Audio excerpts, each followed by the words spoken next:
Hello and welcome to the 𝗲𝗆 𝗧𝗿 podcast. We're your hosts, Chiron Retrograde and Yunii and this is the July 2021 Transits and Tarot episode on the 𝗲𝗆 𝗧𝗿 podcast. If you enjoy this episode, please remember to go give us a 5-star rating on iTunes and share it out with your networks. Okay, let's jump into it. Let's go. Hello, Yunii. Welcome back. We are here and it is July, and we're in the season of softening, and just like that, we're softening our voices.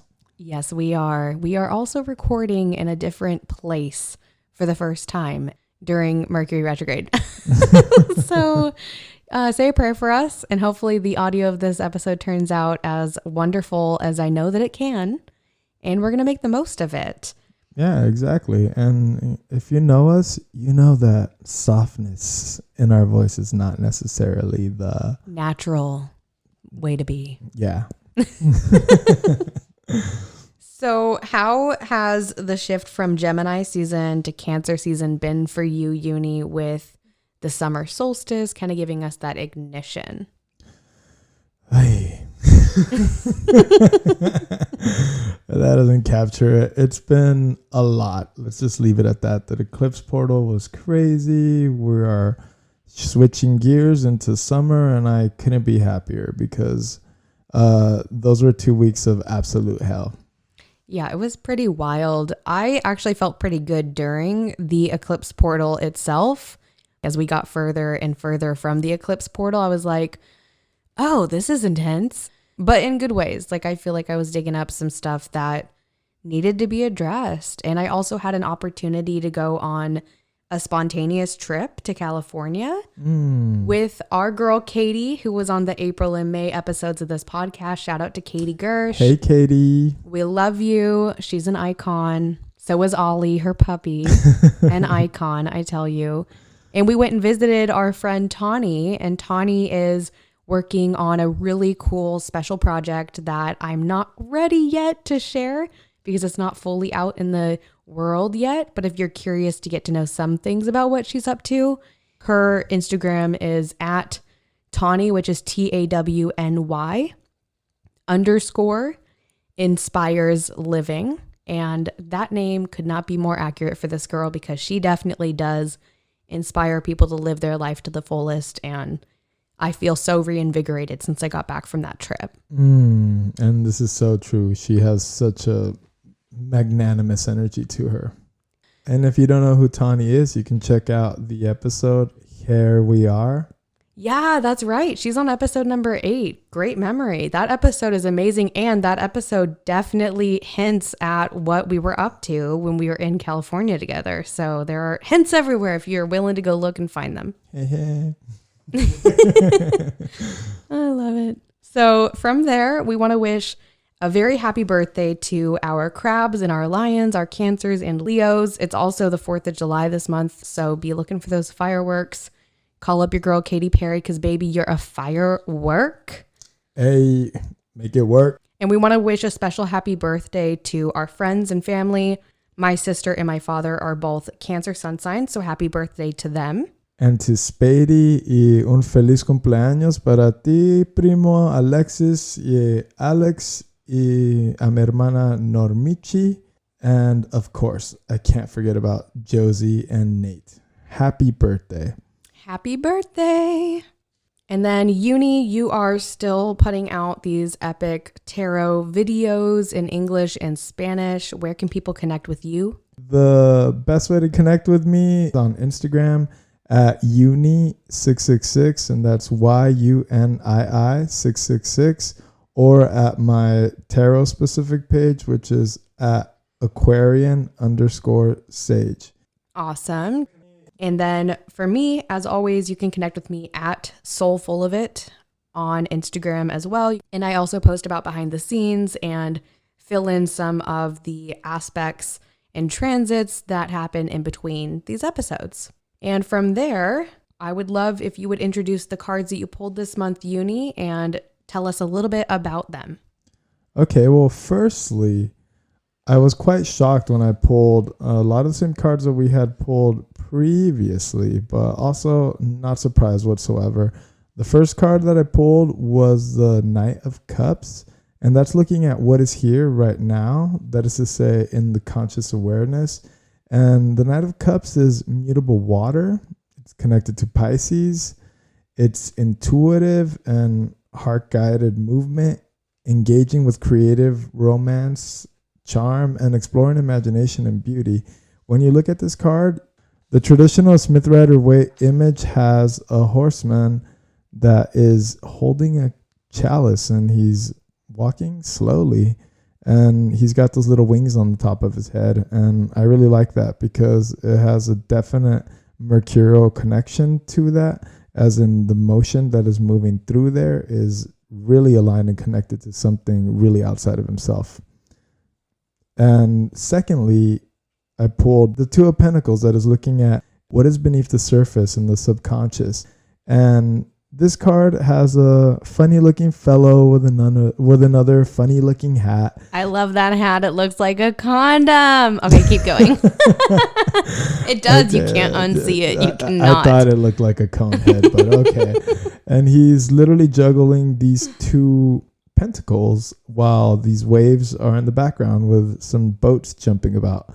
And this card is really juggling multiple priorities, encountering pivotal choices, choosing where to put our energy, leaning into adaptability, overcoming self-sacrifice, learning to find a balance, and asking yourself, what do you really want? I love that one's back, by the way, just because of the infinity loop on there. That's like... It really is. It's one of my favorite cards because it's one of the minor arcana cards that has major arcana energy to it. Because when you get it, it's really important to be making some choices. Yeah, and I just like the fact that it really is so representative of the world with the waves in the background. Enjoy those highs because those lows are coming, bro.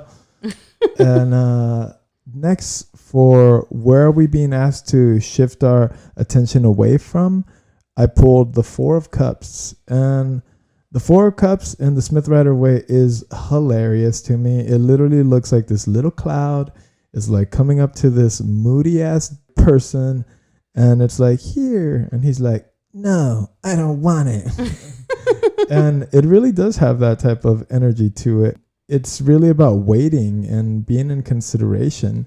It's when an offering appears, but not one we're meant to grab at with desperation. What does the Four of Cups make you think, Carrie? The Four of Cups makes me think back to when I was dating. So this is BD before Dave. Shout out to Dave. I love you. And I would get to a point where I'd be dating someone for a little while, and then that build up to that point where the person would be like, I was just wondering if you want to, and I'm like, look, there's a bird, and like anything, right? And I would just ghost with the most out of there, because ultimately I realized that just because something is being offered to me doesn't mean that I should want it or that I should take it. Yes.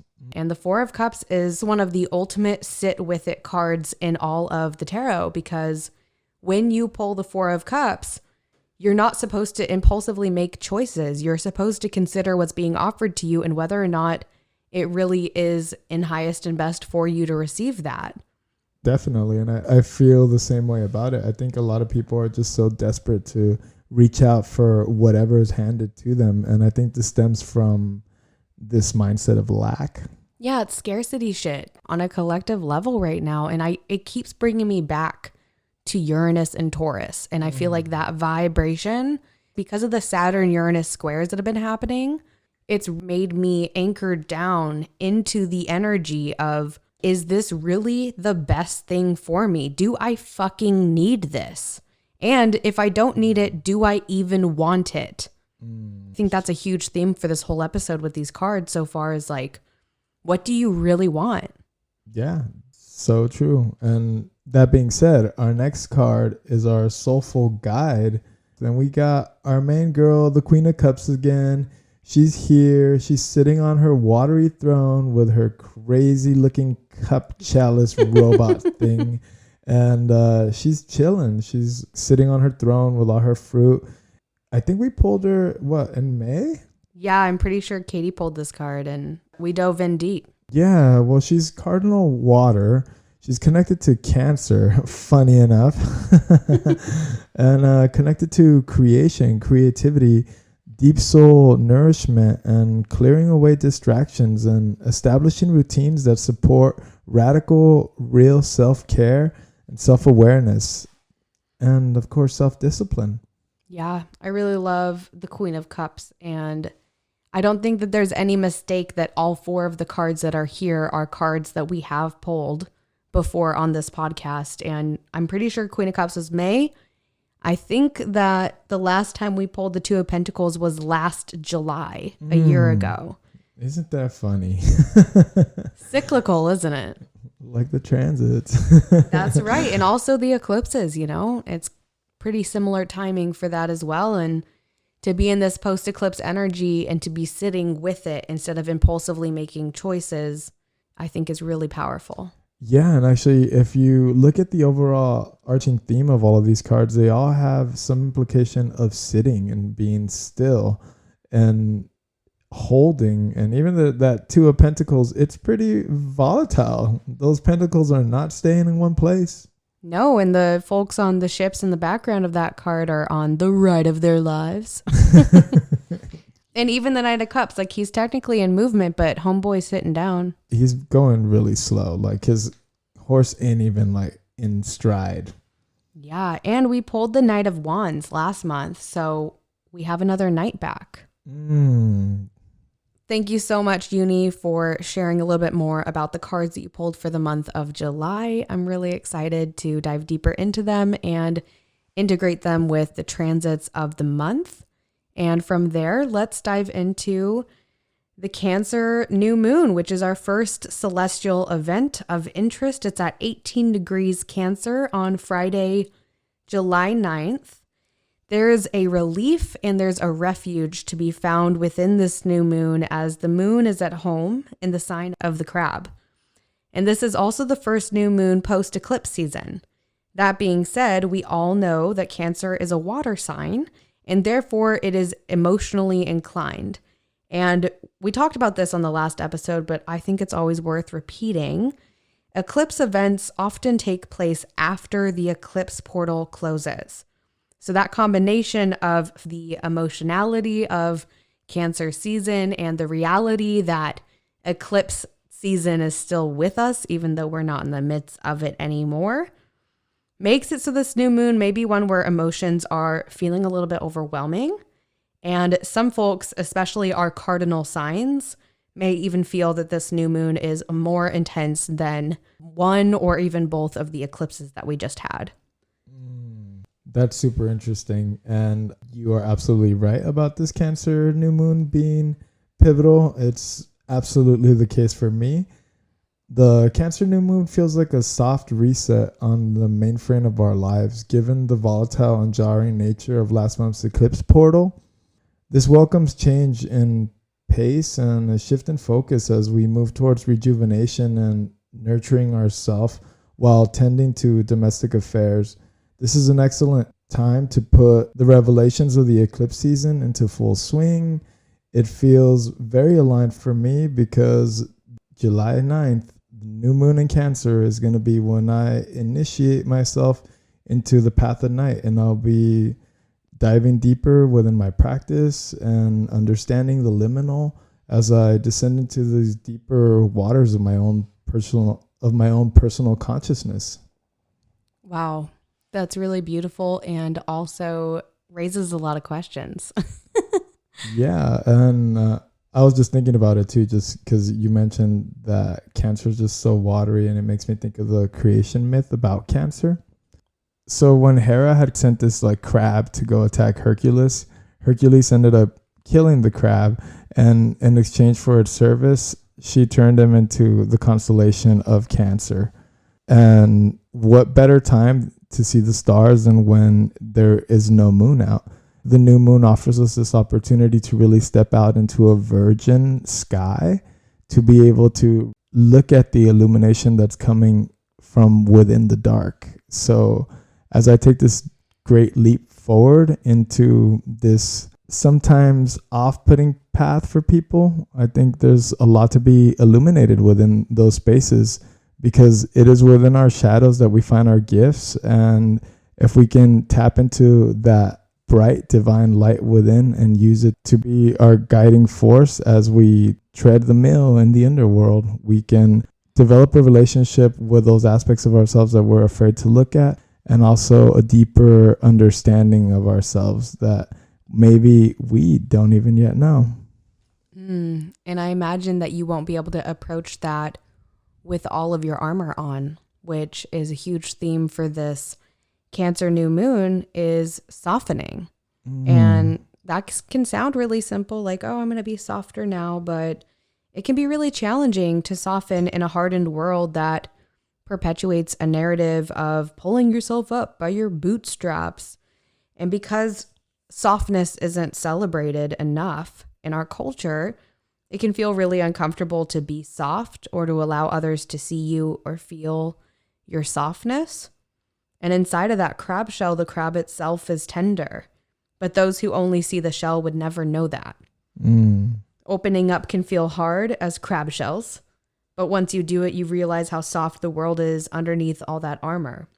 And you can shift your point of view to become one that values softness rather than hides from it. And so for you, initiating this beautiful new journey where you're going to be doing some really deep healing work that's going to benefit not only you, but beings that are physically present and spiritually present on this planet, to approach that with a gentle softness is going to be so aligned with this Cancerian energy on this new moon.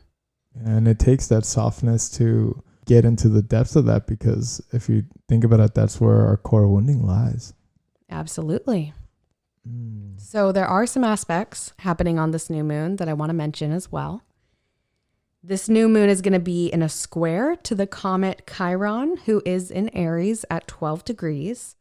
And with the tension of this square, we are being reminded that we cannot expect hiding our pain to be a reliable way to lessen, heal, or eliminate it. What's coming to the surface for you right now is doing so for a reason. And Cancer season creates a container to support the necessary self-tending that we're being invited to lean into. But Cancer is the crab, and crabs do like to disappear into their shells. On this new moon, it's helpful to resist the desire to run from that which hurts. We must face the wounds in order to begin healing them. And the new moon is also in a trine to Neptune, who's at 23 degrees in Pisces. This is going to be opening the gateways of our imaginations. Tying this back into the theme of softening, this aspect helps us leverage the power of our subconscious minds to create new realities in the conscious and concrete 3D world around us. What would your relationship with yourself look like if you held your hurts instead of gaslighting yourself out of acknowledging your wounds when they're hurting? Neptune is working with our Cancerian new moon to help bring us home to ourselves.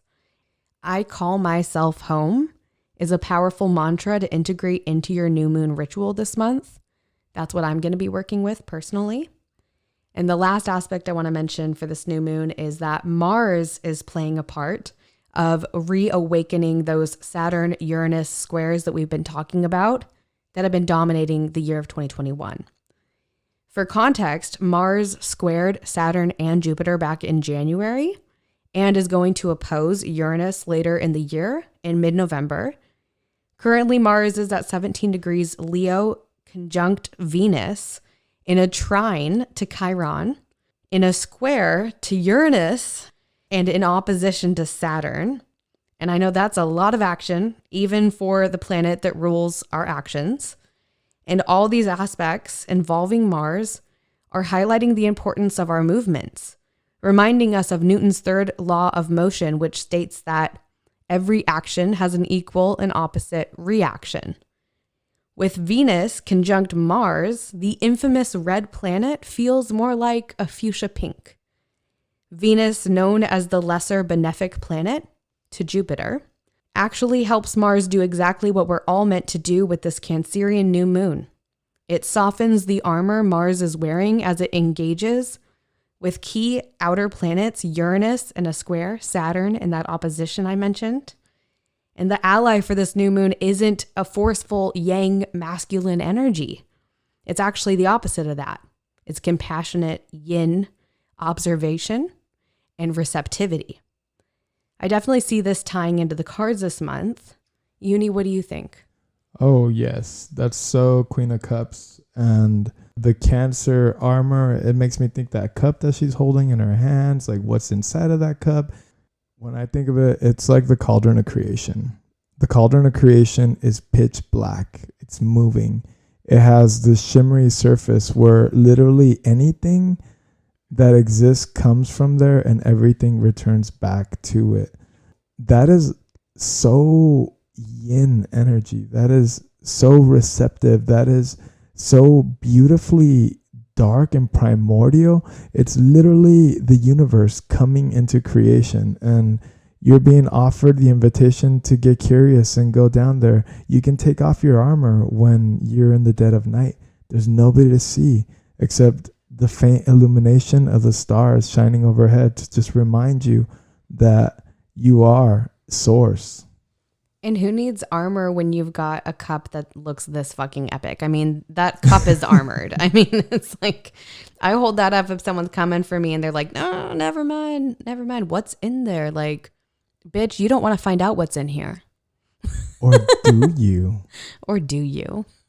Well, you might if you're on an underworld journey like you are. You might be like, open that up. I want to know what's inside. Well, and I would like to even point out that if we're taking into consideration that Knight of Cups as well, the Knight of Cups, a lot of the times you want to think about them as moving forward, but then what happens when we're being over idealistic, when we're not choosing to look at what is in our cup because we're so busy chasing this Four of Cups energy where we're just grabbing whatever cup that's coming to us without us taking time to really get down into the refined version of what's inside of that cup. Like, why do you have to be looking? It's right here.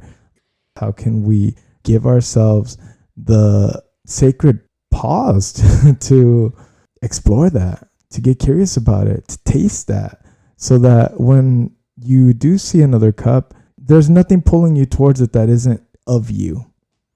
I love that. And I also think with the cups, it's like, what kind of liquid's in that? And am I thirsty for that? Like when you go out drinking and then you wake up the next morning and you're super hungover and you grab a glass of water and it's vodka. Like, you don't want that vodka. You're hungover. You want water. You taste something, you think it's one thing, but it's another thing. Yes. As when I woke up one time hungover and accidentally drank a bottle of chew water. Ew, tobacco water? Oh my God. Yes. That's got to be gross. What do you think's worse? Tobacco water or, and this is gross, bong water? Tobacco water. You think it's worse? I guess because you tasted it. People were spitting it. They were spitting it into a bottle. But I mean, okay. Yeah. I guess the bong water is just like resin. That's nobody's spit. Oh, might be some spit in there actually. Nobody spit, but you know, like, since you're on the topic of bongs, I heard that if you take that bong water and do it in a magical sense, you can offer it as a gift to your altar. I love that. I have to put my altar outside to offer it because it's going to stank. But yeah. You know what? I just figured something out. I'm pretty sure that what the Queen of Cups is holding is a fucking bong. This bitch is getting high. I knew it. I fucking knew it. It's part of her transcendental nature. It helps take her there all the way. She's like, I want to feel it. I want to really, really feel it. So I'm going to go get high. I also like all of this too, if you think about what's inside of the cup, because it's also a reminder for you not to water yourself down and not to dilute yourself to fit other people's flavors. Because you know what? My cup of whatever the hell I am is pretty bitter. Okay, if you were a drink, what would it be? Because I'm pretty sure I'm Kool-Aid. I'm probably a pretty bitter wine. You're a bitter wine? Uh-huh. Yeah, I'm like full-bodied. Somebody hands you a cup of me and you're like, oh, it's wine. And then you drink it and you're like, it's just sugar. Yeah, Kool-Aid. Oh my God. Kool-Aid, really? Oh, yeah. Okay, yeah, okay. You're sweet. But the red kind, because it's so good. You're busting down the walls. Okay. Yeah, I'm going to bust through this wall. Watch out. I gotcha. Okay, I think that's enough for this Cancerian new moon. Soak in the magic of the crab. After our Cancer new moon, we're going to have some more movement into Cancer. Mercury, who has been in Gemini since early May, so 2 months, is going to be moving into Cancer on Sunday the 11th. Cancer is cardinal water, and Mercury's brief 2-week journey through this sign asks us to speak with integrity and care, and to share our ideas from a soulful center that's unafraid to initiate conversations that can radically shift relationship dynamics and allow us to deepen our connections to one another through our communication. Mercury is past the post-shadow retrograde period now, and with Cancer ruling the 4th house of home and family, this is a wonderful transit for conversations about and with family members or folks who are so close to you that they are another kind of family. If you're in therapy or you have a trusted confidant that you can share with, this brief period that aligns with the final weeks of Jupiter's preview transit through Pisces is an ideal time to explore root issues that connect to familial wounds or generational trauma. Sometimes we have to look behind us in order to center ourselves in our journeys forward. Very much that Knight of Cups energy that we were just talking about. Mm-hmm. But it is wise to keep in mind the words of author and spiritual teacher Mary Ann Williamson, who says, "We do not heal the past by dwelling there. We heal the past by living fully in the present." So with this transit, I see an opportunity for us to acknowledge the past, allowing the knowledge of what has come to pass to inform, but not hinder the present moment. That was beautifully said. And I totally agree. You have the present moment right now. Yes, you have the backing of your ancestors, and you could totally look at that 4 of Cups and think of that tree as being the foundational root system of the ancestors, and you being the one sitting there. You're the one who chooses how you're going to engage. You have the luxury and the honor to be the most current incarnation of. So yes, you can work with the ancestors, but that doesn't mean that you have to do everything that they ask you to. And I think that's the beautiful balance that you see within the 2 of Pentacles. And that's where you see the balance in motion, where you see it actually being played out in real life. When you were talking about the Queen of Cups being this like confidant, being able to share this with almost like this matriarchal holding capacity of family and what it is to be at home with people, and aligning that with that Knight of Cups, because the Knight of Cups, again, going back to his funny little hat, he's got those little wings. That is totally Mercury. That is information. How is it like relayed? And you're being selective, and you're coming from a heart-centered space when you're choosing to unpack that around the right people. And that is absolutely beautiful. And I think that's why he's moving so slow, because he's in no rush. Soul work is not something that you can rush right through. It's going to be slow and deliberate, and it's going to come in waves and tides. It's so connected to that water, which is the ebb and flow of the waves in the back of that 2 of Pentacles. I love that, and the image that you brought to that card. And I'd like to add that I think maybe the reason the Knight of Cups is moving so slowly is because he was hanging out with the Queen of Cups and she got him high. And now he's just not moving as quickly, you know? And the thing is, if you've ever smoked weed, and we can talk about this here in Portland, Oregon, because it's Portland, Oregon, let's be real, that it does slow you down, and it does help you connect to like gratitude for things that are very present. That's actually the main reason that I ever smoked weed.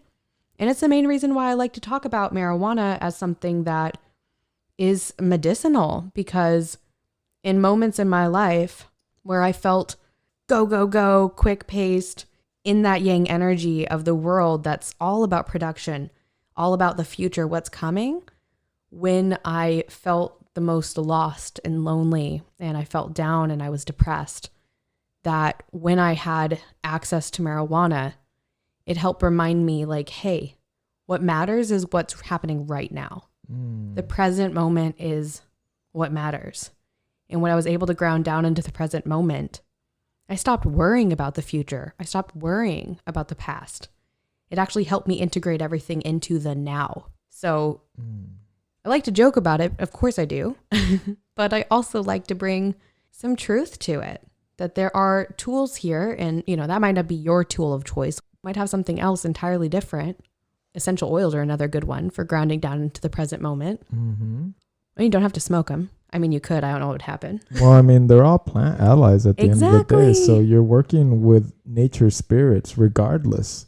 So, of course, they're going to be here to support and aid you in whatever capacity. If it resonates with you, cool. If it doesn't, awesome.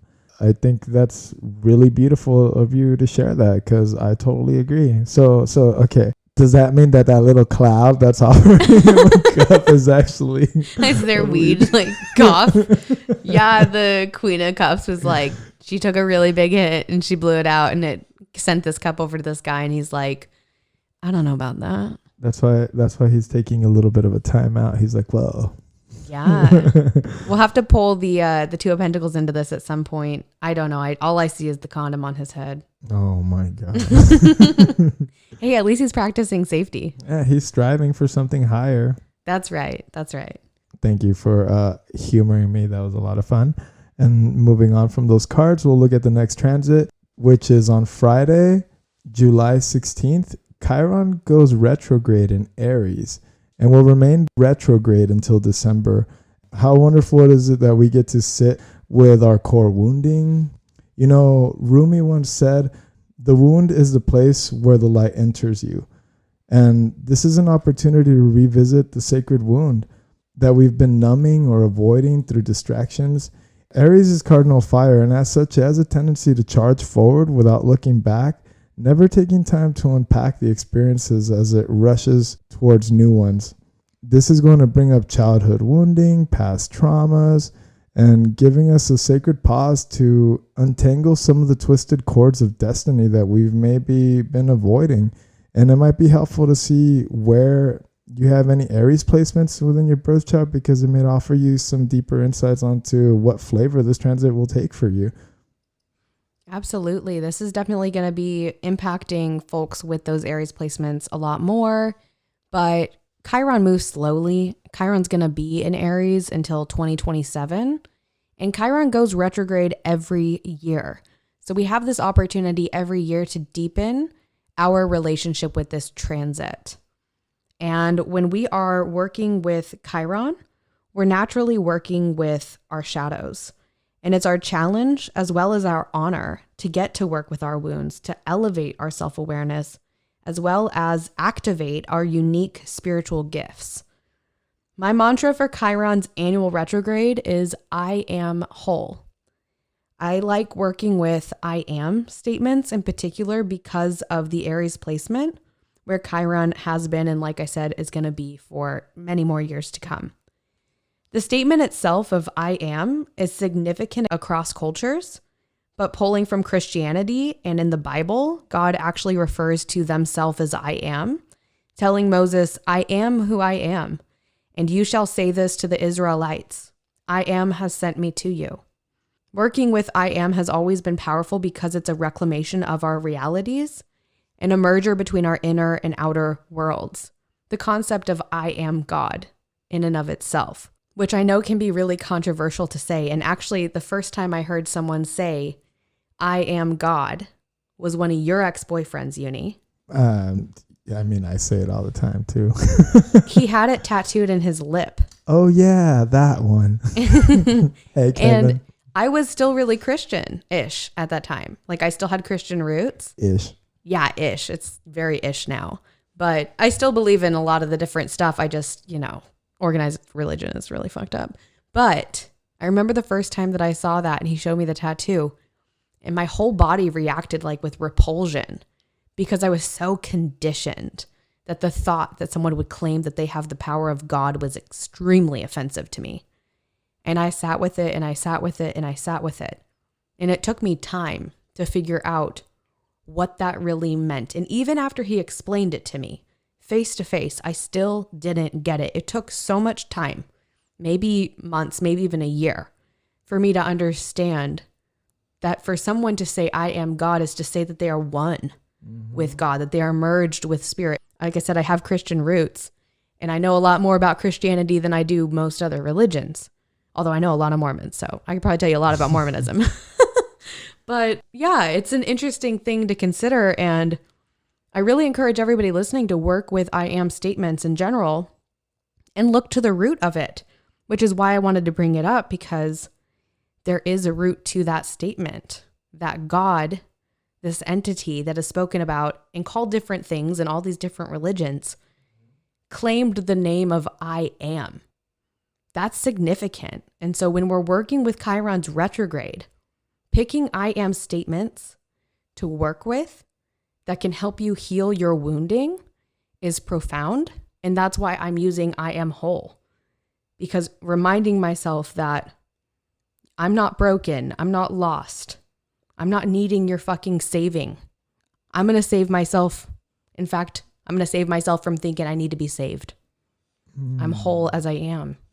I love that so much on so many levels. And that all is a lot of root chakra work as well. Just even being able to recognize that anytime that you speak an I am statement, you're literally casting a spell out to the universe. So you should be very mindful of that. And it takes a lot of forgiveness for us to be able to forgive ourselves for having held on so tightly to those beliefs. And I think when you explore the shadow of intolerance at its core, it's because we are latching on to something that at the end of the day wasn't really ours to be holding on to. And once we have the understanding of the conditioning behind that, and we truly get to integrate back into the unity that's outside of the separation, then we realize that yes, in a very potent way, we are direct reflections of God, because we are made in the image of gods, and gods could not exist without us to create them in a sense. So it's a feedback loop that feeds back into us. And I think the more that we can really expand into that, the more capacity we have to grow into these new shells that are not going to be soft forever, but soft, but also maybe strong, resilient. Maybe they're made out of spider web. I don't know.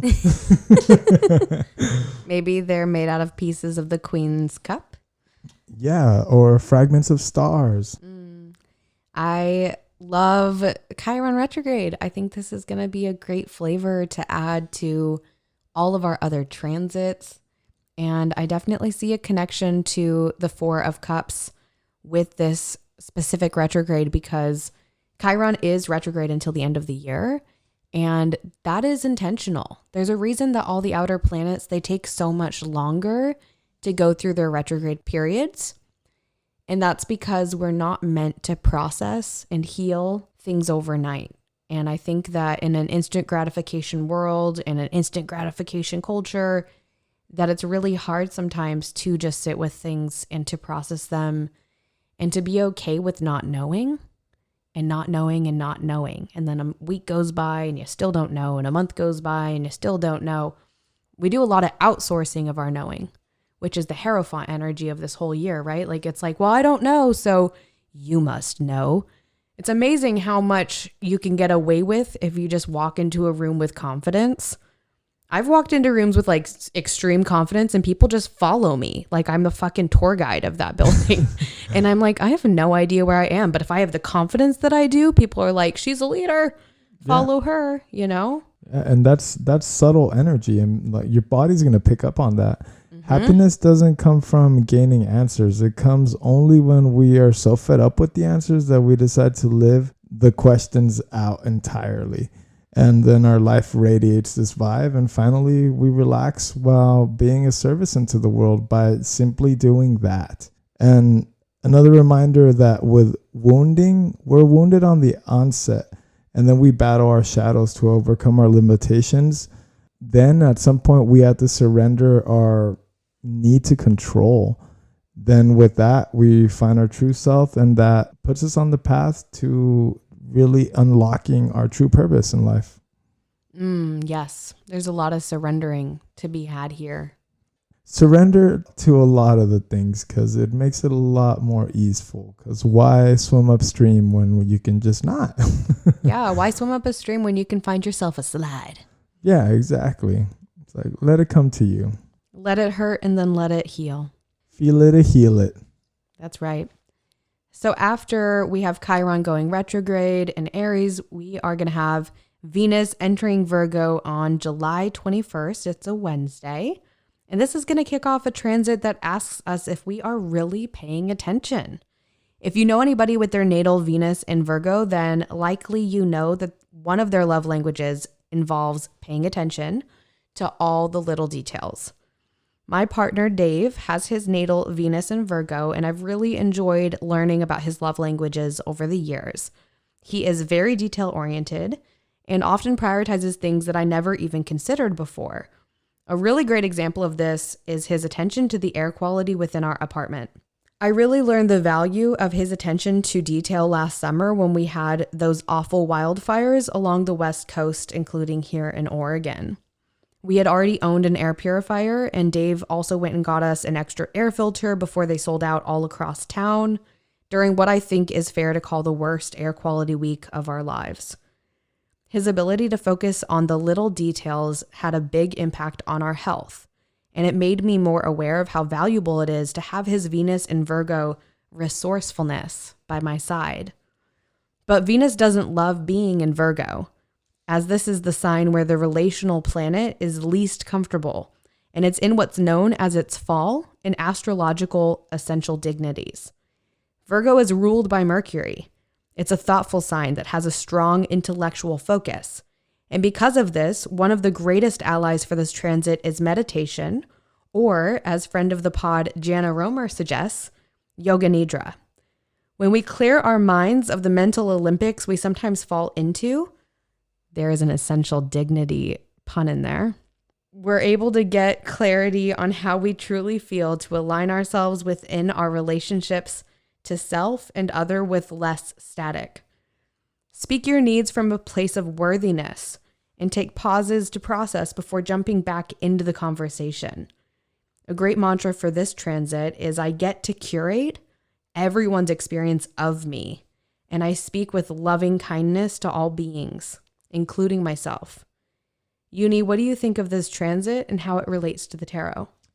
Firstly, snap, snap, snap. You have to feel worthy at all times, because that is the pinnacle of what it is to be an aware human. Because if you don't feel worthy, then you are not acknowledging that God piece within you. And if you're not acknowledging that, then you're already cutting yourself off from source. Although not truly possible, it does create the illusion of. So you have the contrast in order to know when you're in and out of alignment. And I absolutely agree with you with saying that it is about noticing the little things. And it also gives us an opportunity to flex that gratitude muscle. Gratitude is the attitude of abundance. And if you can already be in this process where you are constantly noticing and having gratitude around the tiniest little things in your everyday environment, then you best believe you're sprinkling a little bit more of that magic that's taking the ordinary into extraordinary by you simply taking the moment to acknowledge that.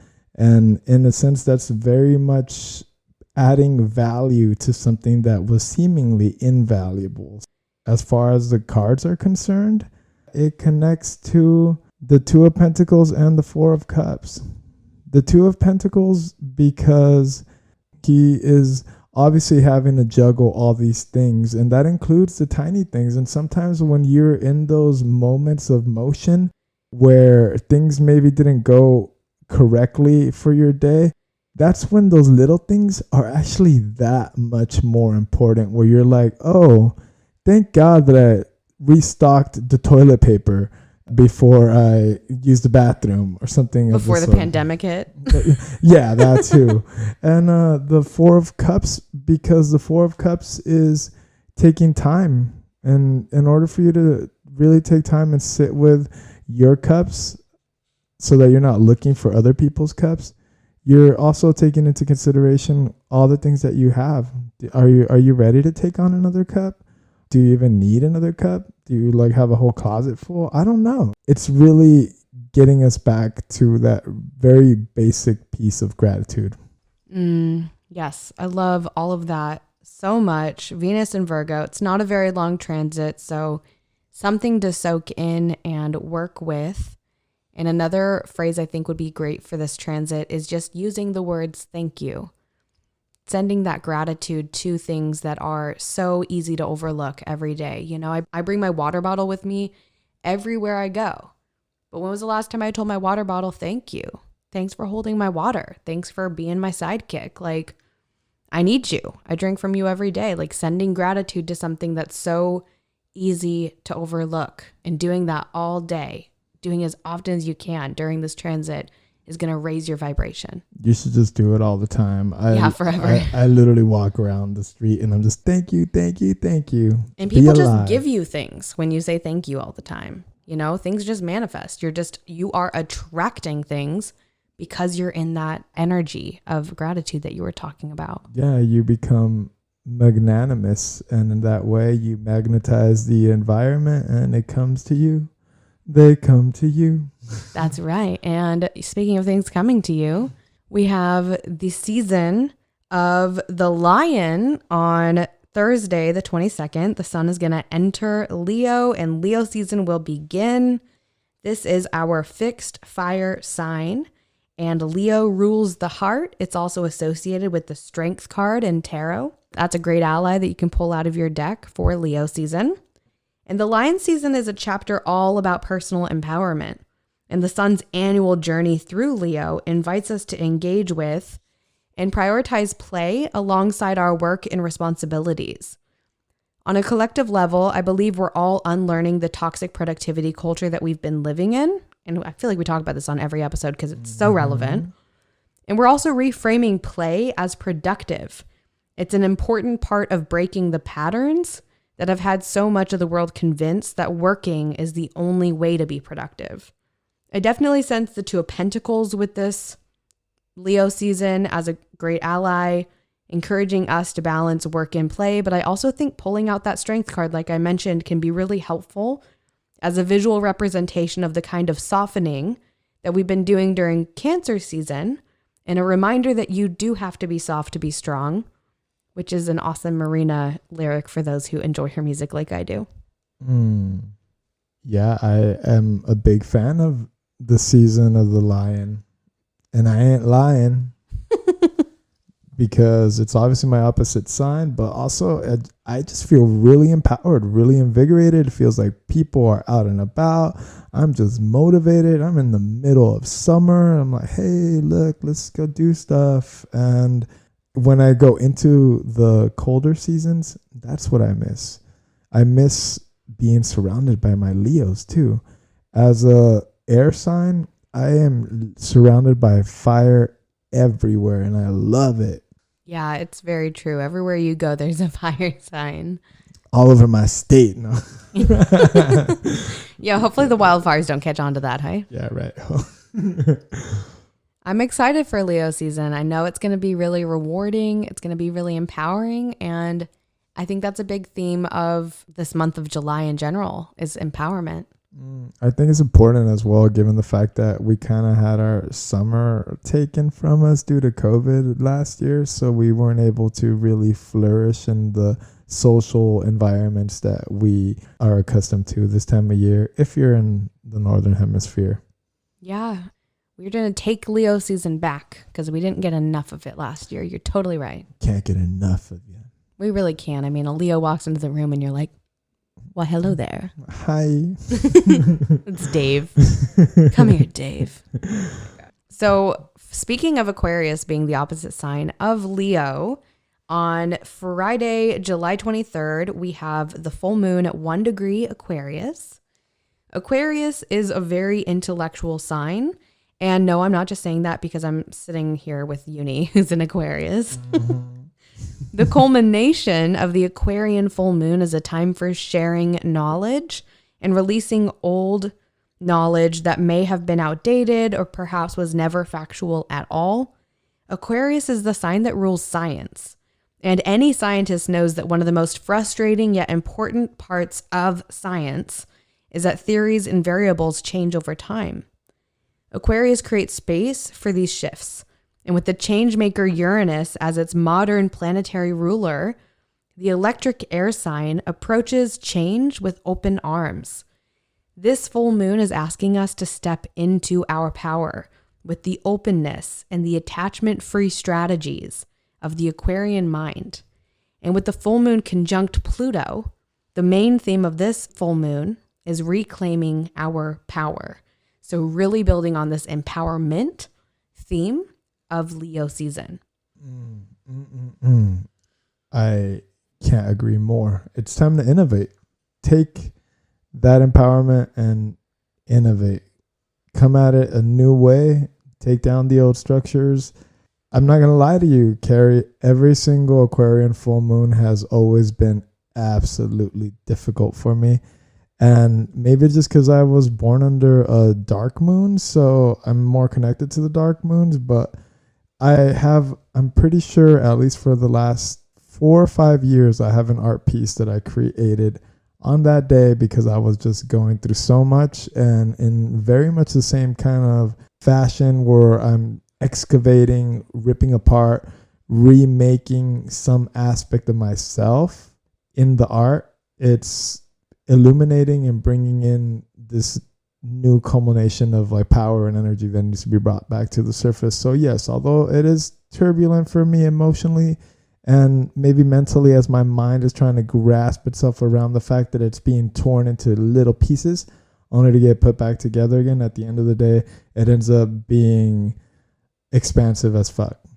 I love hearing that. Well, not the part about you getting torn apart.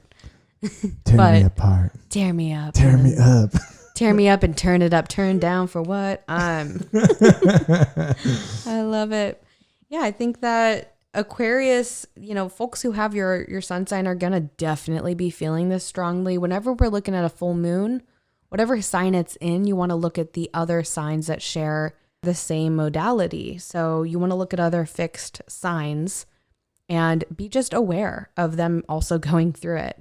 Because if they're not a sun sign Aquarius, but they're a sun sign Taurus, for example, that's a square aspect between their sun and this full moon, which means that the tension of that can be really overwhelming and emotional. But you're definitely tapping into some of that Leo season wisdom by creating something on the Aquarian full moon. And that's always going to be a really great ally for anybody, but especially our Aquarius folks who are going to be feeling this full moon very strongly, to create something, to do something that's expressive. And if art's not your thing, create some music. If music's not your thing, dance. If dance is not your thing, watch something theatrical. Do something that's going to engage a creative piece of your mind. Yeah, and art, literally living is an art. So you can make anything into art. And I would invite you to also look at productivity as creativity. I'd rather look at what I've created, whether it's still in conceptual form or actually on paper. It doesn't matter if I've given myself the creative outlet that's more productive than doing some mindless task all day. Absolutely. And some of the aspects that we have impacting this full moon that I wanted to share about are in opposition to Mars, which is at 26 degrees Leo. This full moon is asking us to reflect our light on the other, as always, right? This is how full moons are. And for Aquarians, the other to be considered is Leo. Mars in Leo emphasizes the actions that we take that impact our hearts. As always with full moon, something has come to a head. And as it reaches the finish line, we are encouraged to graduate it by leveling it up or leaving it behind. The question with Mars involved is, what can you benefit from releasing that has been blocking your heart and eroding your power? The sun in Leo empowers us to advocate for ourselves and others. A difference in opinion may require a compromise of the heart. We also have Pluto at 25 degrees Capricorn opposing Mercury at 21 degrees Cancer. With this, we're reminded to continue to carry the recent Cancer new moon theme of softening into our communication styles. If a confrontation takes place on or near this full moon, it's important to speak from a heartfelt place rather than a prideful one. No one wins when conflict remains unresolved. And another opposition is also happening between Jupiter, who's retrograde in Pisces at 0 degrees, and Venus, who's at 2 degrees in Virgo. This is really challenging our attention to how we expand. Lastly, I wanted to mention we have Saturn in Aquarius trining the North Node in Gemini and in a sextile to Chiron, who is in Aries.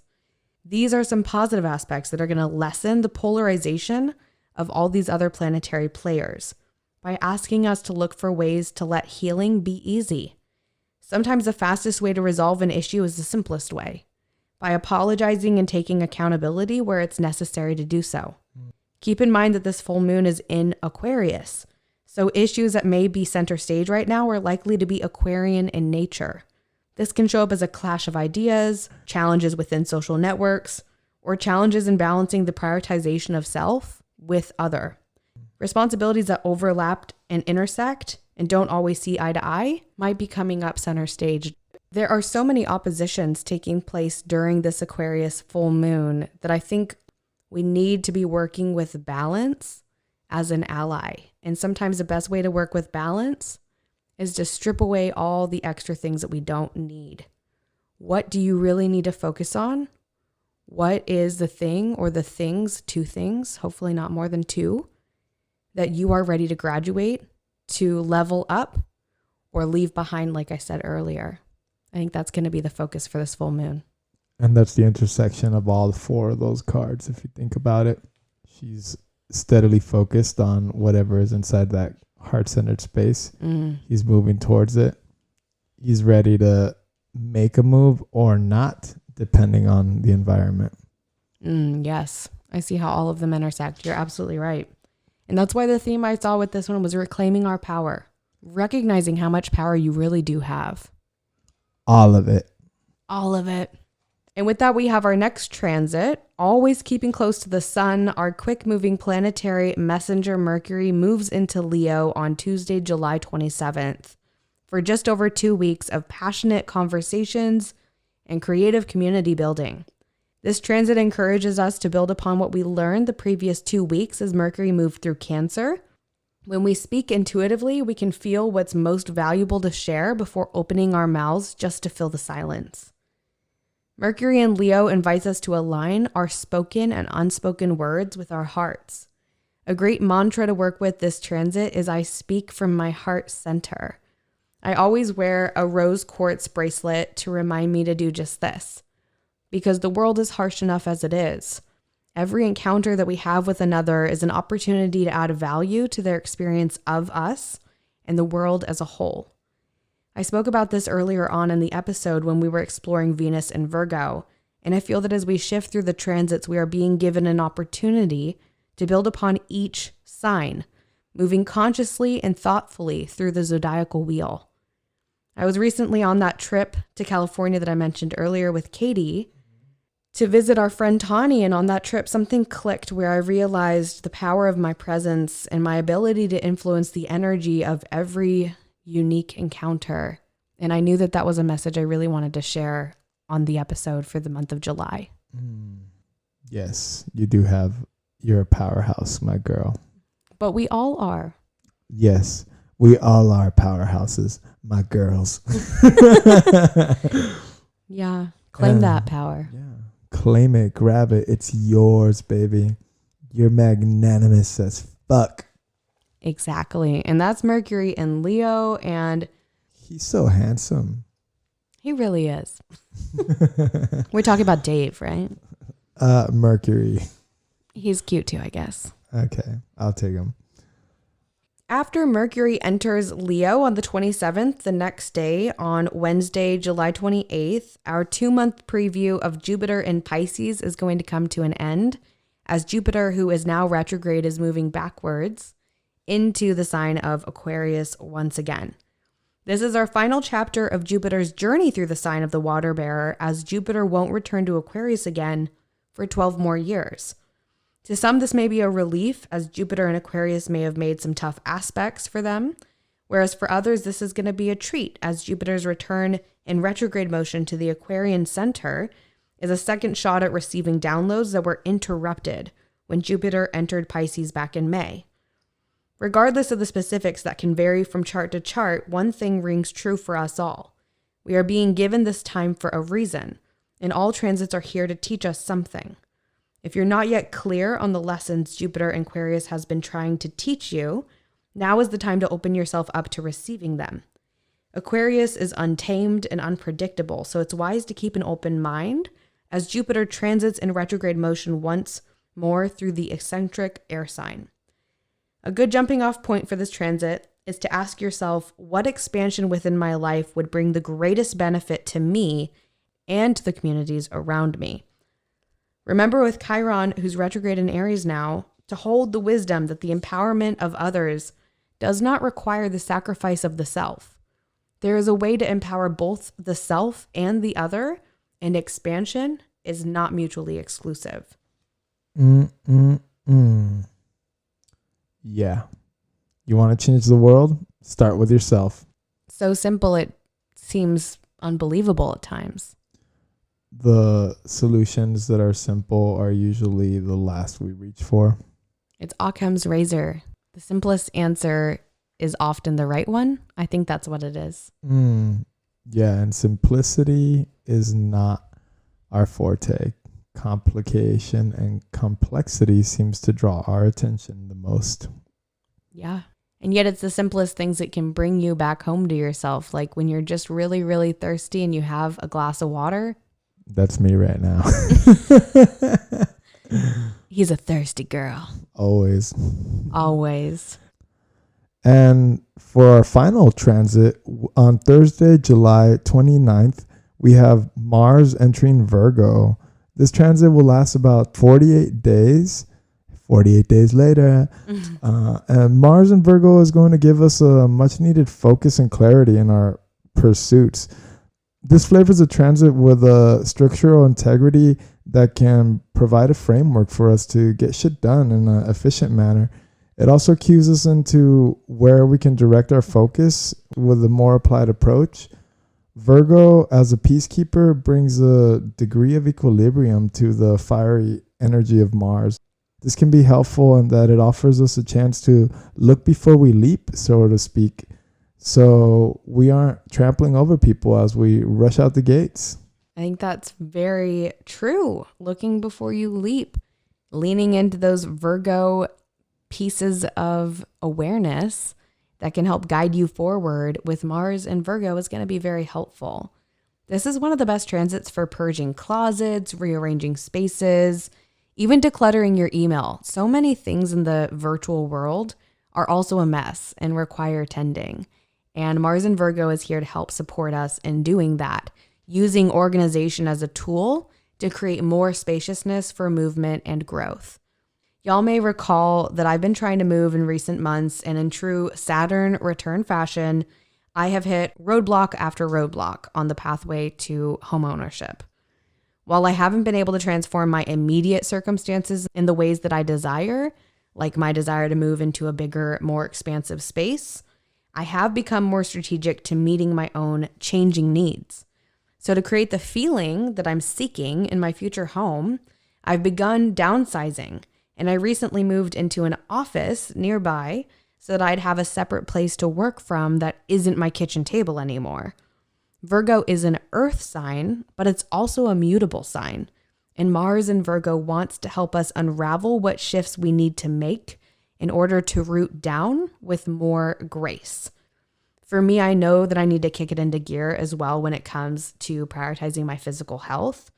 And this transit is another one that's going to be really supportive for recommitting to mindful movement, creating space to break a sweat with regularity and discipline. For some people, that might be lifting weights. For other people, it's going for walks or doing yoga or whatever floats your boat. Like getting some movement in is going to be really helpful especially with Mars and Virgo, because Virgo, again, is a very intellectual sign. So if you're processing things intellectually and you're physically in movement, you're going to be really leveraging the transit of Mars and Virgo. Mm-hmm. And Virgo is also known as one of the archetypes as the healer.